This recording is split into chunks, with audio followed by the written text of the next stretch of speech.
Welcome to another episode of DD on the Spot. As always, I'm your host, Ryan Johnson. And before I get to our guests here today, I'd like to remind everyone that if you enjoy this content, to please give a like and subscribe down below. I'd greatly appreciate it. We have Nicole Harry on the podcast. She's an IFBB bikini pro coming to us all the way from Utah. But most importantly, she's our current guest. Nicole, thank you so much for coming on. Thank you for having me. Absolutely. So before we get started with your journey, what is the weather like in Utah today? Hot and a little wind. How do you even deal with that? Like like here it's like 80 degrees, or it's gonna be like I'm gonna go on a bike ride later tonight. It's gonna be like mid 70s, which is like that's good enough for me. But like we had a guest on from Texas yesterday, and it was like 102 there. It was like, how do you deal with that? Is it just you just get used to it after a while? You do. I think the weather just gets you used to it. It just gets hotter and hotter throughout the summer, and then all of a sudden fall comes. So Yep, beautiful, glorious fall. But before I depress everyone else with the weather and what it's like in other parts of the country, why don't you give us a little bit of a backstory on what inspired and what motivated you to get in shape and adapt this lifestyle? okay, well, I started out as a ballerina when I was in elementary school, junior high, high school. I ended up dislocating my knee too many times.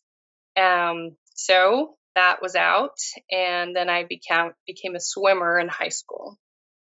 I did do some weightlifting while I was in high school, not enough of it, but at that point, I realized I actually thought to myself during one training session, I'm good at this, and I wish there was some sort of a weightlifting contest.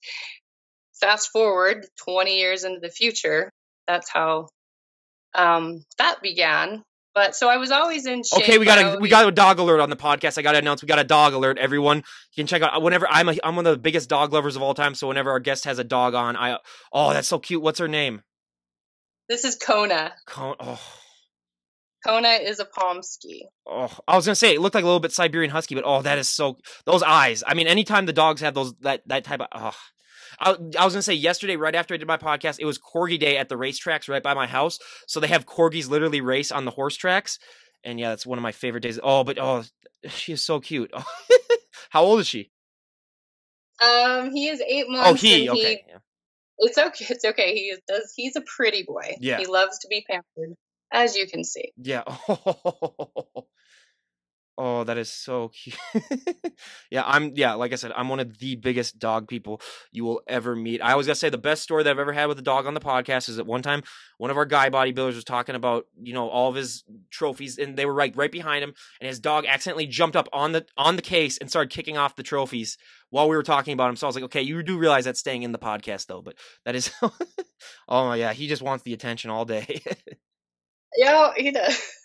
Yep, we have a same dog like that. I make sure that I walk her just so much where she's probably dead in the living room though, because I take her on a very long walk before just to make sure that she gets really, really tired out. But yeah, your dog would still eat my dog for breakfast. I got a little Cavachon that's, just a little tiny little thing. But yeah, that is so. So how big is he supposed to get? So he's about full grown, even though he's 8 months. He's about 25 pounds. So the goal in a Pomsky is basically to look like a miniature husky all the time. Does he howl at all, kind of like huskies do? Yeah, so he's a vocal dog, as huskies are, and he loves to talk to you and just try to whine and howl. And then sometimes he yaps, and then we make fun of him and say, "Oh, that's the Pomeranian in you." And yeah. I was gonna say one of my favorite videos is when that dog was saying "I love you" back to the owner when they were talking. It'd say the owner would say "I love you," and that dog would go like "woo, woo, woo." But yeah, that's one of my favorites. So we had our dog on the podcast. Everyone, a little dog segment that I like to have whenever we have guests on that have animals. But so you were telling us you got into swimming and then you want to do weightlifting. So how did that eventually add up to becoming a bodybuilder then, or giving that a try? So that's kind of interesting. So during my first marriage, my husband then was pretty insecure, and he basically did not like me to go join a gym or any of that. So I've worked out at home. I did beach body workouts. I did Insanity and all that stuff. And when the writing was on the wall and the divorce was happening, I said, I am joining a gym. I'm done with this. And so the coolest thing is I joined a gym. I met the best friends, super positive people, and fell in love with the gym atmosphere, and everybody there is just positive and nice. And people would ask me, do you compete? And I had no idea what they were talking about. And so finally, someone lined me up with a coach, and I called up a coach, met with her, and said, when will I be ready? And she said, you know what, I will have you ready in 8 weeks, which is crazy, which is not typical. But I was already in, pretty good shape. I just didn't quite have the muscles built in the right places for a bikini athlete. No, yeah, and that's that 8 weeks. Yeah, we hear that a lot, though. A lot of our competitors, they try to get them going early on. But I think also, I mean, having that swimming background, I mean, I always like to say swimmers back is a real thing. I mean, I had an ex-girlfriend that had that too, where it's literally like every time I hugged her, I was like, okay, it's like reaching around a huge tree, basically. We were just like, oh, wow, that's so, yeah, that's, I mean, you kind of already, or do you think that also that, I mean, being a ballerina too, where it's a lot of lower body, and then being a swimmer where it's a lot of upper body, do you think that that really helped you out when you were getting started in the gym, sort of get a little bit more of an advantage over someone who had maybe never worked out before? Yeah, I do believe that, especially in ballet. We are really, really strict with our legs, and you have really, really strong legs. Now, there's a huge difference there with the posing in bikini. Your bum is out. In ballet, it's tucked under. And so that was really hard to get used to. But yeah, definitely just having a background like I had in dance and in sports, it definitely helped shape my body a little bit. Yeah, I always say like it's half and half with our guests where, half of them have that background in sports that really helps, and half of them sort of just like to wing it. But I always say if you were to walk into a gym with 100 people, there's 100 different ways as to how those people got into shape, whether it comes down to, I mean, their diet, their nutrition, how many reps they do, what exercises they do. I could go on and on because there are so many little things that add up to the overall package that people end up seeing. And I always said, if you were to walk up to someone and say, like, what did you train for this body part? It looks amazing. What works best for them 99% of the time isn't going to work as good for you. Was that a struggle for you at all, sort of figuring out what works best for your body? Because like I was saying, every person's body is different. I agree. Yeah, I mean, we definitely had to build up my shoulders. My back, obviously, like you said, was already pretty wide and developed, but we needed to make my waist appear smaller, even though I'm pretty straight up and down. I don't have wide hips. Um, so we needed to build the booty, build the legs even a little bit more, and shoulders and all that. It takes time. It doesn't happen overnight at all. Just like in your food, if you have one bad day, your diet's not ruined. But if you have only one good day, it doesn't mean that you're great at your diet.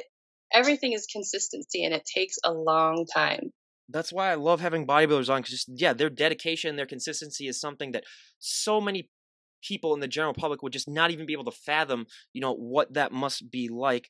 But yeah, I gotta say, for bikini competitors, shoulders is the number one area that we always hear on. That was one thing that really needed to be worked on, because I mean, you normally in your day to day life, you don't do general movements that would really help build shoulders anyway. So I mean, you would either have to just be super genetically blessed to get started with that in order for that to, already have a good, amount of foundation in that. But I always say, for me, the number one body part that I hated that still never grows for me is calves, just because that is the number one genetic thing. I mean, I don't care what anyone says. That's number one genetic thing. I always said I'm 6'3", so I mean, my lower body has been, a pain in the butt to even get it to like grow like it looks any semblance like I work it out. So I always said, you could inject pure muscle into my calves and they wouldn't gain an ounce. It's absolutely ridiculous. But yeah, I'm one of those guys who, I could do 1,000 calf raises. I could do, all these different types of calf workouts. Nothing would change. But, some people, it's just like that. But like I was telling you before, like 95% of the general public would not be able to get into the amount of shape that is required to go on a prep, because you have to be in such a great amount of shape just to do that. But then going on a prep, I mean, you are notching things up to an extreme level where, I mean, you got to get all of your workouts in. Your nutrition has to be on point, basically perfect. I mean, everything has just become so scientific. What is that experience like for you when you make that change from maybe the off season where you're a little bit more relaxed on your food intake and other things, to when you go into prep where everything is just so on point? It's super hard during the transition. Obviously, your body needs to have a certain amount of fat to grow muscle, but once you get through those first few days, you do notice some changes, and the motivation comes from just seeing your body change. Now, clearly, you're not going to see a dramatic difference in a few days, but you're going to see a little bit, just a glimpse of, okay, this is working. All right, I just got to trust the process. And you may not lose any weight the first week, but that doesn't mean that your body isn't changing. If you just stick with the plan, you stay consistent. And that's the biggest thing in bodybuilding is consistency. All of a sudden, the weight starts to drop quickly when you stay the course and do what you're told to do. I mean, I couldn't agree more. And what was that first prep like for you when you were only given about 8 weeks before you had to go to your first show? What was that experience like, just doing that for the first time? Oh my gosh, I had a million freaking questions. It was just like I wanted to eat all the time, and I think I drove my coach nuts because I'm like, well, can I eat this? Well, what about that? And I made it difficult. I just kind of second guessed everything, and instead of just doing what she said to do, which I did, but I just questioned everything. And well, what if I do this? Well, what if I do that? It was hard, but we actually got to the point where I was too lean, at least in my first show. And bodybuilding, especially bikini, has changed so much in the last 6 years. The look is a lot different now than it was then.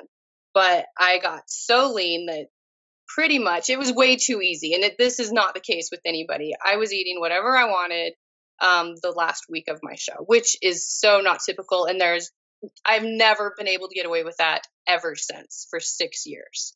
So that was just a crazy fluke thing. Do you think that maybe might have been a little bit harder for you than the next prep then? Because if you had your first prep and then you're like, I can eat whatever I want the last week, and then the next prep when you're like, oh, I can't do that. That was just a fluke thing. Yep, it sure was. It was a big wake up call where it wasn't that easy. The first time was a piece of cake for me, and I took 3 second places, and I'm like, wow, well, gosh, this is the easiest thing I've ever done, and I'm good at it. Well, again, that is not the case. And your body, the look of the bikini definitely changed in it. To me, I like the look that it is now compared to what it was 6 years ago.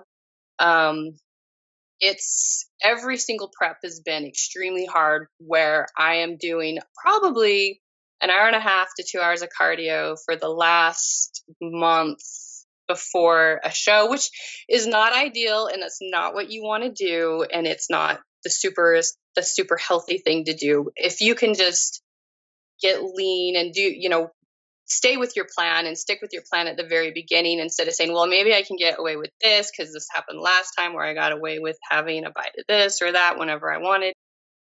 If you just do what you're supposed to do, it really will be a lot easier on you in the long run. Jeez, almost 2 hours of cardio. I can't even, that's just blowing my mind. How do you even keep concentrate during that? Because like for me, I'm one of those people where if you put me on a treadmill, after about 5 minutes, I'm like, God, this is so boring. I don't know if I can do it. Do you just, get focused and you just watch TV shows, or what do you do to keep yourself entertained? Oh, no, I can't stand the treadmill. Luckily, so I work at the airport. I work for an airline, and my job is extremely physical. I work the ramp. So I'm throwing bags. Our parking lot's a mile away. I walk in, I walk out. It doesn't have to be done all at one time. As long as you get in whatever the amount of cardio is in the day, your coach is happy. So my walks, I take this crazy dog on a walk a million times besides working. And I love running stairs. I hate the treadmill. So I'll just do anything I can to get off of that treadmill. And that's great too, because I also work in a warehouse as well. So, I mean, I'm walking, sometimes up to, 20, 30 miles every shift just because I'm constantly in motion. So yeah, believe me, I'd much rather do that for cardio than, be on a treadmill for 2 hours and just walking and just getting bored out of my mind. But another thing that a lot of people don't realize, I mean, the number one thing I should say, actually, that so many people just don't understand when it comes to bodybuilding, and one thing that I didn't get until I started having, a lot of guests come on and, sharing that, was that for so many of these competitors, posing is the hardest thing for them. I mean, it's harder than their nutrition. It's harder than their training. I mean, I don't think the general public would ever guess that, just because it seems like something that might come natural to people where they can just go up there and, just throw down some poses. But I mean, just the amount of hard work and determination that it takes to get a posing routine down and to get it down good. I mean, I always like to compare it to being a perfect driver, where you can be a great driver. You can never be a perfect driver. You can be a great poser. You can never be a perfect poser. It's always ever evolving. What has your experience with posing been like? That is funny that you brought that up. That is the worst part of my abilities in bodybuilding and bikini. The worst. It's always been the hardest thing for me. I'd much rather pick up weights. I'll even do cardio on a treadmill. I'll do anything before posing. I hate it.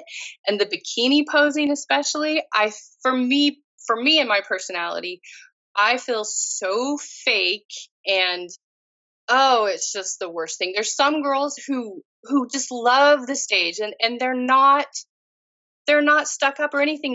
They're just good at it and naturally good at it, and they love showing off. And I just had the hardest time getting up there and trying to act like I had a personality, and that is the hardest part in the whole thing, I think.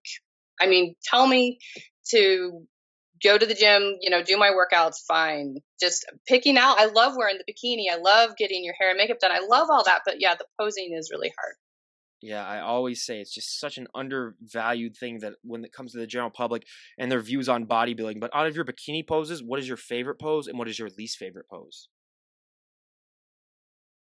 Wow, that's an interesting question. I don't know. I guess, well, the new pose that they like now is that front side pose.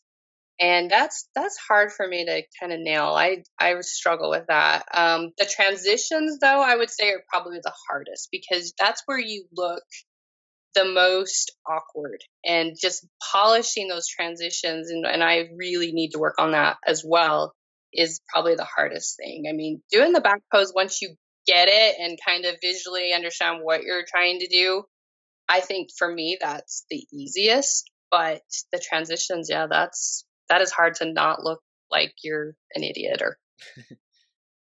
Well, I always said if I ever competed in the unlikely world where all of a sudden guys competed in bikini competitions, and if I ever was given that chance, I would say the back pose would be my favorite, just because you can put that smile down and you can kind of, take your breath and just be like, okay, I don't need to be smiling all the time. But another thing that has to go with posing that I don't think anyone knows about that isn't into bodybuilding and that I was shocked by is that, I mean, you have to maintain that smile. That's one thing that, I mean, we had a guest from Australia who got second in a show, and she was told that, she put her smile on for about 20 seconds when they were doing the call off, or the calls, or when they were calling people on stage, because her last name started with a B, so she had to be on stage posed for like 45 minutes because everyone had to take their turn and go in front of her while she was like standing off to the side. And a judge said, for like 20 seconds we saw you took off your smile and you were frowning a little bit, so, and you might have won first had that not happened. So that's another thing where I always say, I mean, these competitors' jaw muscles are probably one of the things that are the most sore at the end of the show. And then going off that, I mean, so many people don't realize that these posing sessions that these competitors go through, especially, either before or after they're done lifting, and especially,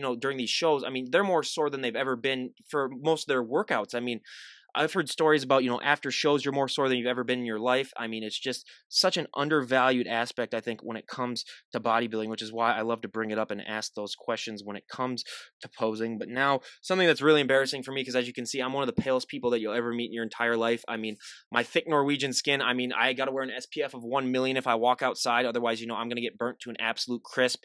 I've never been tan a day in my life. I mean, I've been farmer's tan, where, let's be honest, that is not a real tan. But bodybuilders get to get tan. So what is that experience like for you when you get to get that tan on? And we hear so many stories about how, like, you see muscles that you never even knew that you had. Everything really seems to pop out. What is that experience like for you? It's cool. It's funny. There's a lot of people that think that you naturally have to get that tan in a tanning booth, or no. How unhealthy would that be, right?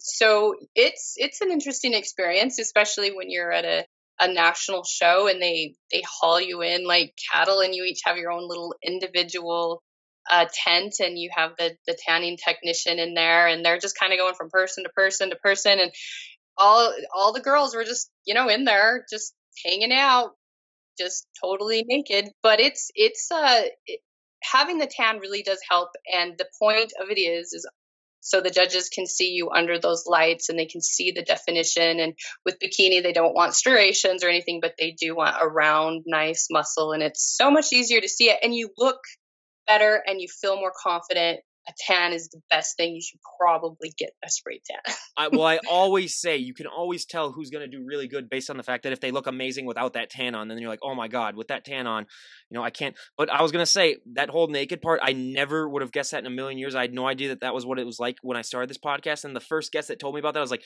there's no way, you're lying or whatever. But then after about the fifth guest said it, I was like, okay, I guess that that's true. So that's another thing. It's like adding onto my checklist of like what these competitors have to go through to get on that stage. But also with that tan, I mean, I always say you got to be like a statue where, I mean, you can't sit on anything. You can't really lean against anything. I mean, we hear so many stories about how, you got to bring your own bed sheets if you're staying at a hotel.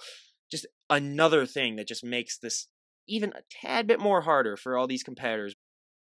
Well, and the girls and going potty, you cannot drip on anything, because you'll have those little drip spots on your legs, and a lot of girls will pee they'll put a hole in like a styrofoam cup, and they'll just carry it around with them, or it's a tan is everything. It'll make or break you, just like posing. The coach that I have is fabulous, and they check your tans throughout the whole process just to make sure you're spot on, you don't have streaks anywhere. Same thing with back to the posing. If someone might have a better physique than you do, but if their posing is not on point or they're boring on stage, they are always going to pick that person who was happy to be up on stage and looks like they're loving it.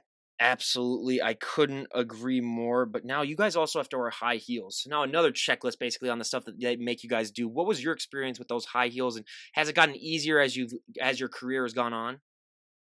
Luckily, yeah, it's gotten easier. It is the worst thing. I have plantar fasciitis so bad, and I get the major flare-ups every time after I have a show. But yeah, those heels are rough. And then how you have to walk front, walk back, and you have to actually kind of move around and act a little sexy. And no, they are so hard. But I mean, we're supposed to practice in them. I mean, I've been in the kitchen at times loading or unloading the dishwasher in my heels, and in regular shorts and a t-shirt, but I'll have my heels on because I have to get used to kind of wearing them and acting natural in them.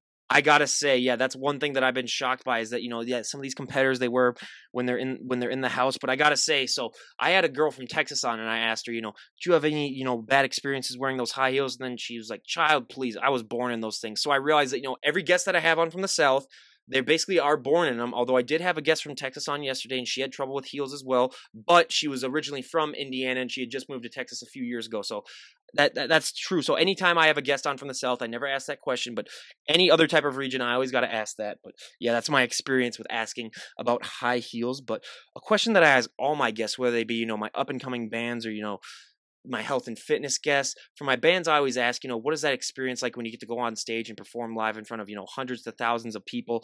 That also applies to the bodybuilders that I have on. What is that feeling and what is that experience like for you when you get to walk on that stage and show off, all those months upon months of hard work that you put into it?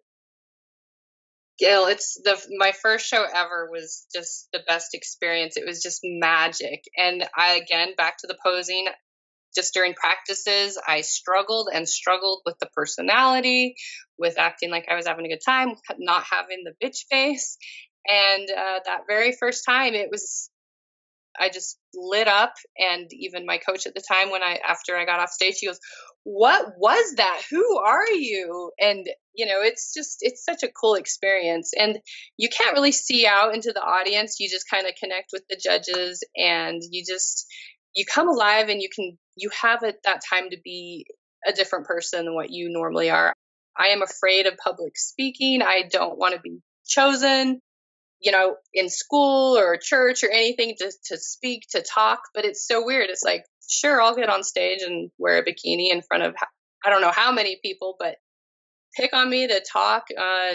I am freaked out by it. But if I try not to think about what these people might be thinking of me, because I really don't care, luckily. But if I just fade all them out and just do me and get up there and do my thing, I'm okay. Yeah, and that's such a great attitude to have because, I mean, a lot of people, they talk about the stress of, going on stage and posing in front of people. But for some people to just realize that, it doesn't really matter what other people think. And just to be able to walk up on that stage in the first part, I mean, is just a victory in and of itself. So, I mean, yeah, just having that, I mean, I can't imagine what that feeling is like personally, but I mean, yeah, just knowing that you put in all that hard work and the fact that, I mean, you guys are only on that stage for such a short amount of time compared to all the work that you've put in for it too. I mean, that must really make that those seconds and those minutes just feel so special. But when you're on stage, does time seem to slow down or does it seem to speed up or is it a mixture of both? It's a mixture. Sometimes when you're asked to hold your pose, it seems like you're on there forever because you're afraid if your muscles cramp or whatever. But that's why you are such a conditioned athlete. You can hold those poses, and sometimes you feel like you're just shaking, and the judges you hope that they can't see you just shake. And um, but it does go by pretty quick. And you're right. I mean, literally for the months and months, and sometimes years that you are preparing for this, you're right. You are up there for your individual routine is 30 seconds, and then the whole rest of the time when you're being compared to everybody else, it's definitely a lot longer. But that that's why you kind of need to look at this as a journey, and that's just the icing on the cake, and in the just the happiest point where you get to be pampered and you look your absolute best and you just enjoy that time. But again, the whole process is your journey, and you have to kind of just look back and see how far you've come. And just every time that you, or for me, I can always relate to a donut. Anytime I say no to a donut, which is hard to do, you, it's, it's just, you build upon those moments. Like you'll get, you're disciplined. You know that, okay, I can do this. And then it gets easier and easier every other time. And then you just look at the whole process. And sorry, I got sidetracked all over Oh no, again. absolutely. I mean, it really just is so much of a journey when you really think about it. The competition is really the icing on the cake because it's just like, sometimes I'd like to compare it to sometimes sort of like a family vacation if you're driving someplace really long. A good deal of the time, the real fun and the real vacation aspect is being in the car and driving there, where when you finally arrive there, you felt like you've already, had a little bit of like the vast majority of the vacation. Like one time we drove all the way to New York. That's a very long drive from Minnesota. That's like a 2-day drive where by the time we got to New York, we're like, oh, we already like did so much, really just even sightseeing or just, just driving through, where it's a lot of it. I mean, it's so much about that journey because the journey is so much harder than, the walking on the stage. But I feel that a lot of times too with the competitors, a lot of them find that, just that the amount of struggle that they've overcome with their journey, it just makes it so much easier to finally, walk up on that stage. But a question that I like to ask all of the pros that I have on the podcast, because I mean, I just find it so fascinating to find out what that was like. What was that experience like for you when they announced your name and realized you have your pro card now, where I mean, you can go and compete in pro shows. I mean, for so many people, I mean, just winning that pro card in and of itself is just the validation for, all that hard work that you put in the gym. And like you said, for a lot of people, the years upon years of hard work. What was that experience like for you when you realized that you won your pro card? Oh, it was just so surreal. It was just so hard to believe. It didn't even sink in. I mean, obviously, when you're up on stage and, they call fifth place, it's kind of like Miss America, where you're just hoping that they don't call you, but yet you want to be grateful and you're happy if you even placed at all. But you're just hoping fifth place, fourth place, third place. And then it's between second and first. And you're just like, do not call my name. Please do not call my name. Because I've been that person where North Americans last year, I was second place. And that's probably the hardest thing to do is take second. It was so hard mentally. But again, you wanted to be grateful. Like, okay, I'm second place. I'm so close. But so going through that, and then, the next show, which ended up being about 9 months later, um, just hearing them say in your new IFBB pro, Nicole Harry, that was quite a moment. Just so cool, just super surreal. Didn't believe that it was really happening. It happened so fast. And then it did take a few days to go, I'm a pro. I am a IFBB pro. And it's really, really cool, especially if, that was my goal for a while and just to accomplish it. Well, and that's so great that you were able to achieve that goal. And it's just a hard thing for so many people to grasp, how much work goes into finally winning that pro card. But now we go to a fun question. What is your go-to post-show meal? Nachos, always. I love nachos. I like Mexican food. It used to be cheeseburgers the first couple of years, but now it's just nachos. Oh, and wings. Now I just keep getting more elaborate and adding on to it. So it's always nachos and wings and a donut. God, you're making me drool right now. I mean, I always said if I ever competed, I would just go to a Five Guys afterwards and just say, like, here, I'm buying you out. You're gonna pay. I'm gonna pay you until either pass out, die, or throw up. But either way, I'm getting my money's worth. But yeah, I mean that food afterwards. I mean, a misconception though that a lot of people don't realize that you're not gonna be able to pig out after you're done with those shows because just your body's just been so used to eating at such a low level. Where I mean, a lot of times it's people, they take a few bites and they're like, okay, I'll wrap this up and I'll save it for later. That's one thing that I think a lot of people think that oh, they must just go to like a buffet and just kill the whole thing. But that's not possible. Right, right. Yeah, you got to keep that under control for a few reasons. Obviously, you don't want to just. Yeah, I mean, obviously, you're not going to ruin everything you did, but obviously, the day of the show, your muscles are full because you have been loading up a little bit more than you're used to on carbs, and so you got to be careful because again, you're already full technically, and then if you go and load up after a show, it's where's all that food going to go when you're tiny and you don't weigh much and then you just go and eat all that. I mean, you can't process that much food at once. Well, and I always say probably one of the biggest myths and misconceptions that I love to bust on this podcast is that so many people don't realize that look that you guys put on stage, that is not a sustainable look. I mean, so many times I've had friends come up to me and say, like, hey, I love watching the podcast, but they don't understand that, that look, you're not going to be able to keep it. I sort of like to compare it to like Biggest Loser, like shows like that when, I mean, these people go on and they lose, like maybe 150 pounds and some of them are able to keep that weight off.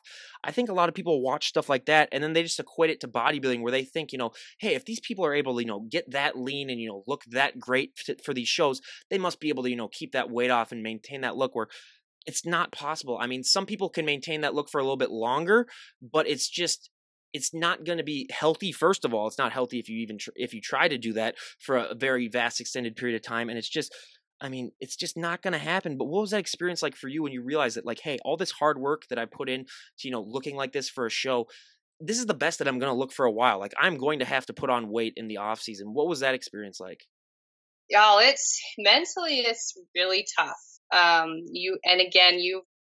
There's so much toughness that goes into this, more mentally than physically, I would say, in being a bodybuilder. You got to be mentally tough in so many ways. But as far as after the show goes, you got to be mentally tough to still love yourself and think that you're okay with the way you are looking, because you see yourself at its absolute peak, at least what we think stage day is our peak, which, it's really not, because it's not the most healthiest point of your life, stage day. But it's hard to see as you start adding back in the carbs and your reverse dieting and stuff, and your body does start to change. The lines get a little softer and you're not as ripped. And you just have to understand it's a process. It's a process of losing all that weight. And it's a process of kind of getting back to your healthy body to where you have energy and you do feel a lot better. And then to really love yourself and be okay that you don't look stage ready all the time. Yeah, and I always say it's just like when you start a business. You got to spend money to make money. You got to put on weight if you want to put on muscle. I mean, those two just go hand in hand, where so many people don't understand that, where they just think, hey, I just want to maintain this look where I can, just stick with this. But they don't realize, I mean, you have to, put on a little bit if you want to keep improving on your journey. But another myth and stereotype that I love to bust, and it's my number one. I mean, I ask this for every single podcast that I have health and fitness guests on. It's gotten better the last 5 years due to, Instagram and other things, but there's still so many women that have that fear where if they walk into the gym and, they do one bicep curl, or they do anything that has to do with weights or anything body weight, anything that's basically other than running on a treadmill, basically, that they're going to put on 50 pounds of muscle overnight. And, I always say to that, good luck. And first of all, if that happens to you, give me a call. I'd be more than happy to pick your brain and figure out what you did to look like that.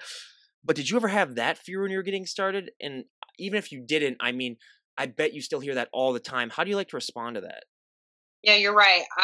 I've never had that fear because luckily I was trained and I had enough education in that, where women, we don't get huge. And lifting weights, it actually shapes your body, whereas you can load on all the fat you want, but that doesn't add any shape to you. It's muscles that add the shape. And every girl wants to have like that line between their shoulder and their triceps.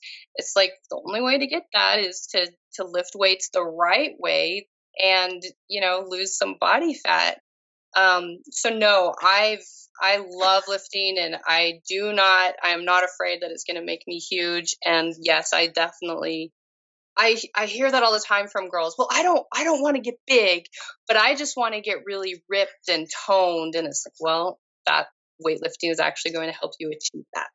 Toned is basically another way of saying muscular base when you really think about it deep down. I mean, that's what I always say whenever I hear that too. It's like when you're saying toned, you think that it means like you're going to get like little and a little bit more petite, but it's like, if you just do that, you're just going to be all basically bone then. If you just go on the treadmill and decide to just, keep running. I mean, you have to replace something with the fat that you're losing, because it's not, otherwise you're just going to become a skeleton. And then, if you want that look, more power to you. But I mean, that's not the ideal look that I think a lot of people enjoy. And I always love to tell the story of, when I was in college getting bigger and stronger, one of my really good friends, she came up to me and she said, Ryan, I see all these changes that you're making, and I want to go to the gym and I want to get, better, in better shape, but I'm just afraid that I'm going to get too bulky. And I told her, I said, look, the amount of weight that you carry in your purse when we go out to clubs or when we go out to get something to eat, she had a very heavy purse. Like, I don't know if she had like a dead sorority sister in there that might have made her mad. It weighed like 25 pounds. So I told her, I was like, you are lugging that thing around 24/7, and you have not gained an ounce of muscle from carrying that thing around all the time. And that sort of convinced her to go into the gym. But another part onto that question that I love to raise is that, I mean, I think that this affects women so much more positively than it does guys. It's the confidence boost that working out gives you. I mean, we have heard so many stories about, women who have made, life-changing decisions, or, they've just used that confidence boost to impact their lives in such a positive way. How have you taken that confidence boost that you get from working out and use it to affect all other aspects of your life? Because I always say that is the one thing that you can take from working out and affect everything in your life. No, you're right. It changes if you're confident in like your ability to go out there and lift. I mean, you have to, first of all, it starts out on the floor of the gym. That is where you need to get your confidence. You walk out there if you have no idea what you're doing, and that's what stops so many women, especially, is they don't know what to do when they're on the free weights where all the guys are. So it starts there. And if you're a woman and you just walk over there and you just start doing your thing on the gym, people will respect you.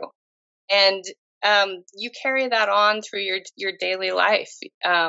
You're strong, and because you're physically strong, you feel like you're mentally strong. And if you feel like you're mentally strong, then you start making good decisions, and that builds on other things. I mean, you're just more disciplined because you know that you can do it. And if you, it helps even with your kids, and it just, you can tell them no, you walk your talk basically, and it's just great.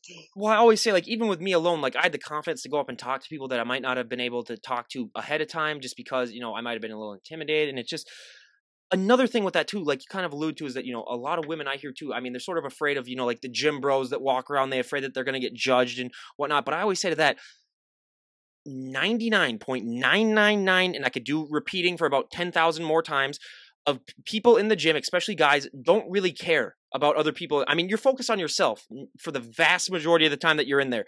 I could care less if someone's going in there and doing improper form, unless they're like hurting themselves, and I'll, say like, hey, you're like actually going to like kill yourself if you keep doing it. But if they're, in there and they're struggling with weights, and, if they're even doing their own thing, like, I literally do not care. I mean, I'm focusing on my own workout. A lot of people just don't realize that, where they think that, all the eyes are going to be on them. The attention's all going to be on them. Now, unless you're like Arnold, then obviously that's going to happen. But I mean, unless you're like that type of person, I mean, it's just not true at all. And that's another thing that I love to bust. You're so right. No one cares. They are there for themselves. They are focused on them, and they're not narcissists or anything, but they're there for them. And they don't care what you're doing. I don't care what they're doing.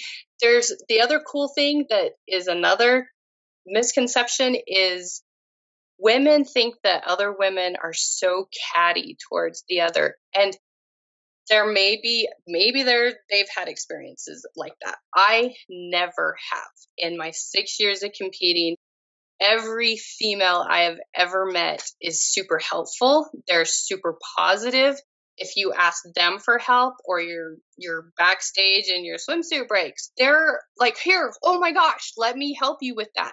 Nobody is mean to anybody because they're only worried about themselves. They're not judging the next person. And guess what? Everybody who's back there competing, they're just like you. They're just they've gone through the same torments and the same things that you have. We've all been there, and I think that's kind of like a common ground that everybody has, and everybody respects each other, males, females. Well, and I always say, because we get that a lot too, that a lot of times people think that they might be like narcissistic because they focus so much on themselves and people's opinion, but they don't realize for a lot of people, that is their time when they can sort of let go and, just be with Yeah. by themselves and just get, all the stresses out of their day out. I mean, that's definitely what I use it for. I mean, the looking good part is kind of just an after effect, in my opinion. I mean, just the part that, it really helps with your endorphins and the stress levels. And you said it perfectly. I mean, I always say, especially female bodybuilding, because the guy bodybuilding is a tad bit different. But with female bodybuilding, there's been so much support that I have found between competitors. Well, I mean, even on Instagram, if you look at some of these posts that some of these people make on Instagram, and all the other competitors, they're commenting like, wow, you look amazing, you look great, go get it, you're going to do amazing. And then you see a lot of camaraderie at these shows. The guys, it's a little bit different where, they appreciate it, but they're not as, they're not as friendly, but that's just the tad bit difference that I've noticed. But with female bodybuilding specifically, it's such an important part of the sport, I think, is just to be supportive of everyone else. How important is that to you, knowing that, when you're doing these shows, or when you're even getting ready for these shows, knowing that you have so many people that have your back, even your fellow competitors who are trying to, place better than you, really do generally care about you? It's absolutely true. Some of my best friends I have met in this sport, and I respect them more than just anybody else. I mean, we all know what each other has gone through. And like I said, we have that common ground. And just everybody in this industry, just because it is so mentally tough, physically tough, there's just that respect, and just you have to be positive. And you're absolutely right. Females especially, we'll instead of in normal situations, you're walking down the street and you get these girls that just give you the worst look, and then all of a sudden they hate you. But in the bodybuilding industry, you're like, oh my gosh, I want her shoulders, or her butt looks so good. And it's so nice. And there's just so much respect that goes there. And it's nice to have friends that have the same values that you do. And there's just no cattiness there, which I appreciate. Oh, I cannot imagine how much that must be a benefit, because if there was a little bit of cattiness, or if it was sort of like a competition where like people are trying to rip each other's throats out basically on stage, I can't imagine what that would be like then, to be especially backstage at these shows. But two of the questions that I love to ask all my health and fitness guests that I have on the podcast, for the first one, for me especially, there were so many positive things that happened to me when, getting bigger and stronger and going to the gym more. But one of the negative things is that you're going to get asked to move a lot of people's furniture. You're going to get asked to open a lot of pickle jars, or like bottled water, or anything that's screwed on tightly.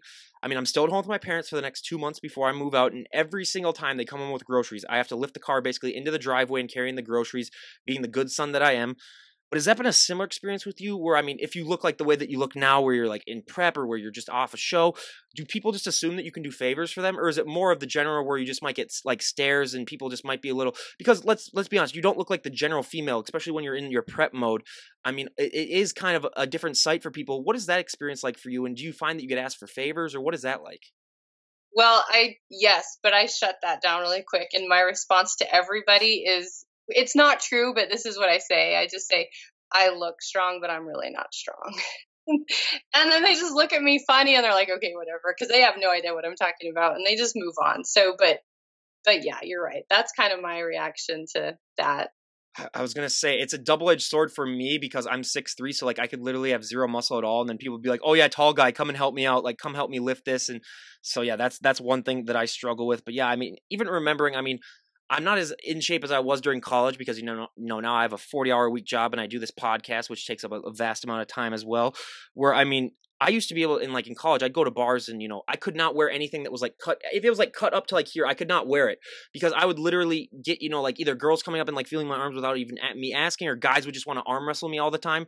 Where I just couldn't deal with that. But it's one thing where, I mean, as I've gotten a little bit less muscular, it's gotten a little bit better. But every once in a while, I'll still, get asked like, "Hey, bro, do you lift or whatever?" And I was like, "No, this just occurs naturally." Yeah. Right. I just take a magic pill, and the very next morning I wake up. But yeah, I like to be a little sarcastic with that. And yeah, when people ask that, I know that they're not just being rude or whatnot, but it's just I always do find that amusing. But now the second question, I mean, this is a multi-million-dollar idea for anyone out there who's looking to make some money. But when it comes to clothes for fit women, fit guys have their own problem, but I say specifically for fit women, I mean, the moment you said that, you wanted big, broad shoulders, I always thought, if you have big, broad shoulders, though, dresses are not going to be your best friend. Jeans are another thing that we hear of all the time where, I mean, if you have a big lower body and a small waist, jeans are not made for that. What have been some ways that you have found to help with your clothing options? Because, I mean, let's be honest, you're going to need basically a prep wardrobe and you're going to need an off-season wardrobe if you compete. Absolutely. I've got a size 00 all the way up to a size 4, like in everything. But yeah, the answer pretty much is stretchy pants, yoga pants, workout clothes. And it's so funny because either I'm in my work clothes or I'm in workout clothes. When my kids even see me in my jeggings, because it's got to be stretchy jeans, they're like, "Mom, where are you going?" So yeah, and tank tops. It's hard. You're right, because most clothes now they're too tight on your calves and your thighs, and then the waist is huge, and so you just got to stick with the stretchy pants. Well, that's yeah. I mean, if anyone out there though invents like a type of pants or like a type of jeans that work, with stretchy jeans or anything like that, I mean, get on that. But I mean, you're also a mom, and I was gonna save these questions for the end. And I mean, just being a mom though, I mean, that is a full-time job in and of itself, which I always like to say. And I mean, you have a full-time job on top of that, and you're a bodybuilder, so it's basically 3 full-time jobs that you do. How do you find the time to do it? Is it just a lot of time management skills that you have to have in order to, keep yourself sane? That is hilarious that you say that. I am like structured to the minute. Yeah, you have to make time, obviously, to get everything done, because I want to be the best mom I can be. I don't want to have mom guilt, which I know we all struggle with that. I want to be at my kids' game. I want to support them in their school and everything. And so I think it even puts more pressure on you because I want to excel. If I'm going to go through this bodybuilding stuff, I want to do it 100%. Well, I want to be 100% mom. I want to do well at my job. So you need to be, well, I've become my kind of a Nazi with my time. I am so, I don't know.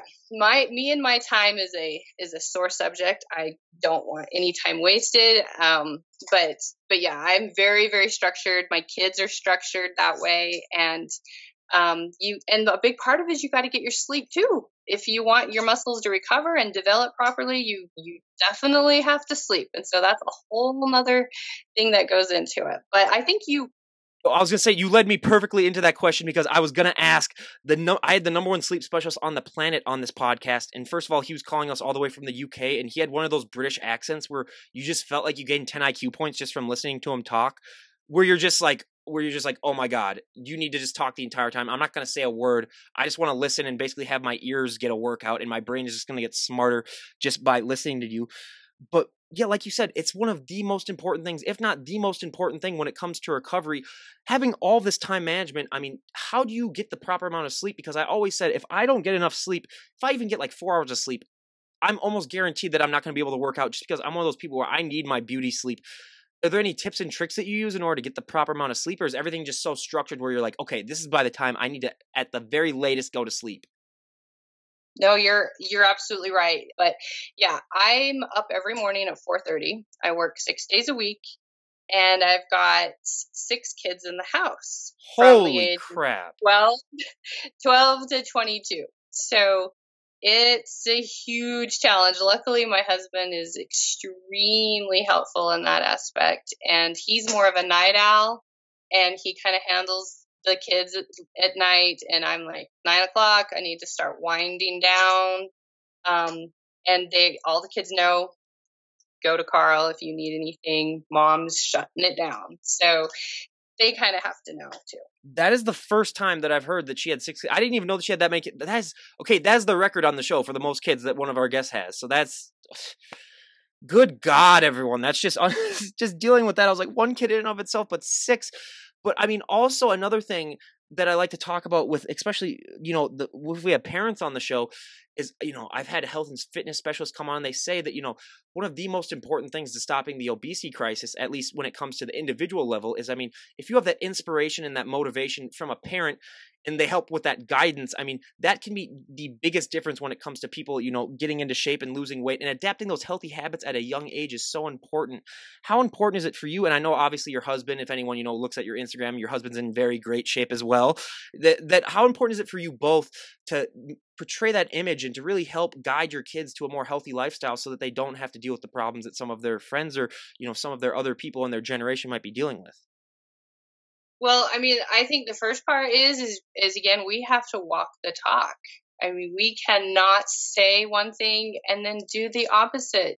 I don't respect somebody. I mean, how many times do you go in the doctor and they're asking, checking your weight, or they're telling you might need to do this, and then you see them and they weigh like 300 pounds, and then you're like, oh, okay, yeah, pot calling the kettle really black right there, basically. Exactly. You don't take them serious. Same thing with like your coach.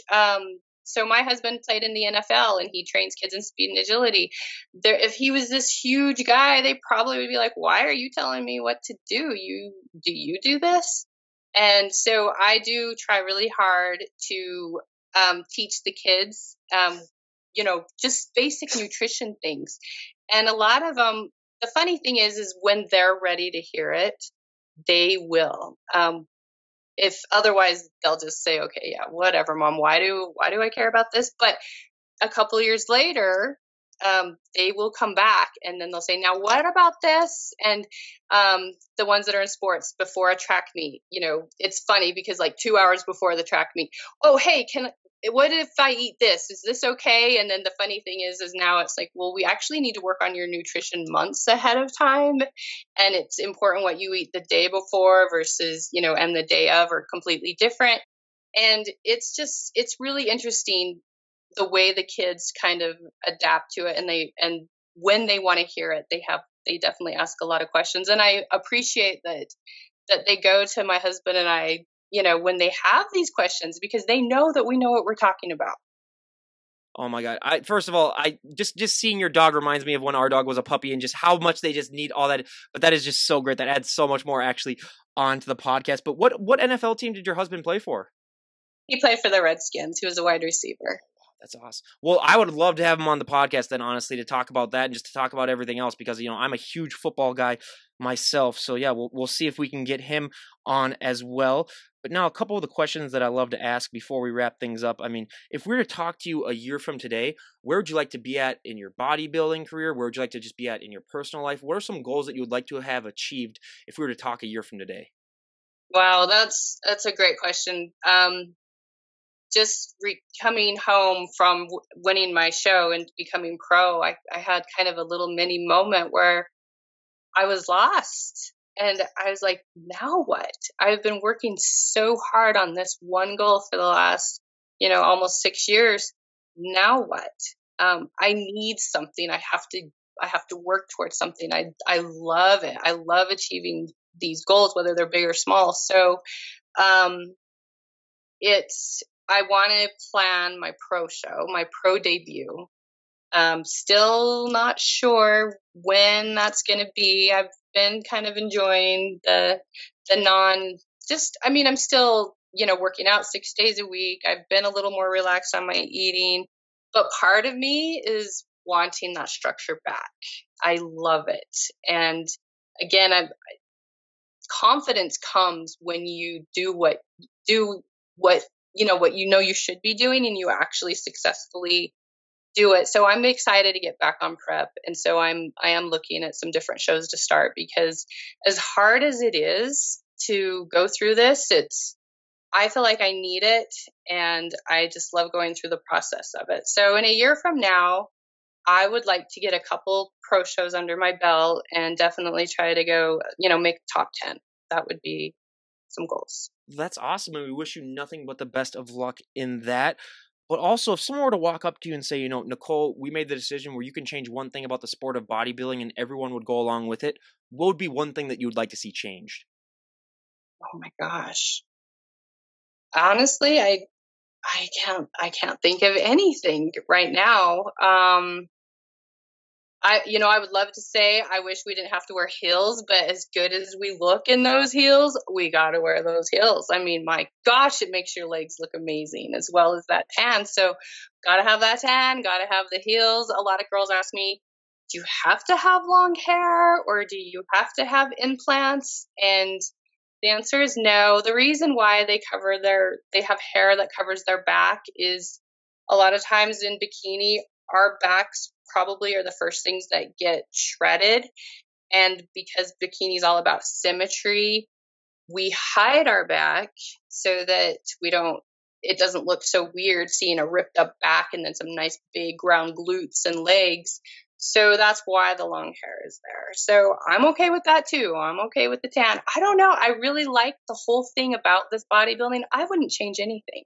I was gonna say our most popular answer is that there might be a little bit more parity among the judges because like if you were to do two shows back to back weekends, like one weekend they might want a little bit more of a leaner look, and then the next weekend, even if you won that first show, and then the next weekend they might want a little bit more of a muscular look, then it's like, well, good luck these people putting on that muscle in the week going into that. So if there could just be more of a general consensus sort of thing. I agree. In the bikini category, that's the one where it's tough. In all the other ones, it's a lot more black and white. Bikini is so gray. And their answer is it depends on what you look like compared to everyone else who shows up. And then the final answer to that is you just better look your best, whatever your best is. And that way, whether you win or lose, you place 10th. If you're happy with the process and you did everything, you have zero regrets, then you're already a winner and you should be very proud of yourself. Absolutely. I mean, it's just so important to just realize that there needs to maybe be a little bit more of a difference in the judging. But I mean, it's just like everything. There's human error in every single aspect of any sport. I mean, being a pitcher, I cannot tell you the amount of times that I've gotten angry at umpires. So it's just like that with every sport. Where I mean, there's got to be some things that they need to tweak out. But now, lastly, is there anyone that you would like to give a shout out to before we wrap things up? I just want to shout out to my husband Carl because he is definitely the most motivating person, and he's been like the perfect husband to be successful at this. And there's so many other people out there where their spouse is just either insecure or kind of jealous, or they make it difficult for their spouse to achieve their goals. And Carl's amazing. He's always cheering for me, and he finds the good in anything. Like back to the sleep thing. I'm tired. I'm whiny. I'm like, I only got 5 hours of sleep, and he's like, okay, well, let's make sure we get you 5.5 tonight. And it's just like, oh my gosh. But he's great. He's always asking what he can do to help. But I definitely want to thank him very much for helping me achieve this.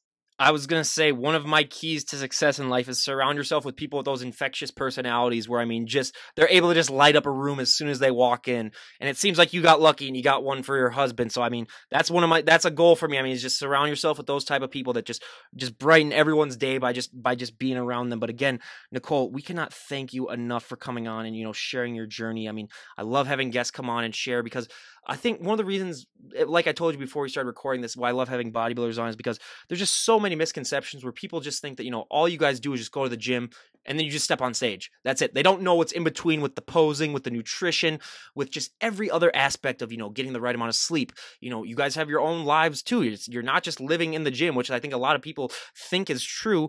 But I just love having bodybuilders come on and just share their journeys for people to realize, hey, they're just normal people just like everyone else. They just have, a hell of a lot more dedication and drive than a lot of people do in other aspects of their lives, what they do with working out. But I mean, yeah, I just cannot thank you enough for coming and sharing your story. And we cannot wish you nothing but the best of luck in all of your future endeavors. And I think you're going to do great personally. Thanks so much. I appreciated talking with you. Absolutely. So again, you guys, this is Ryan Johnson, DD on the spot, signing out. Have a great day, everyone.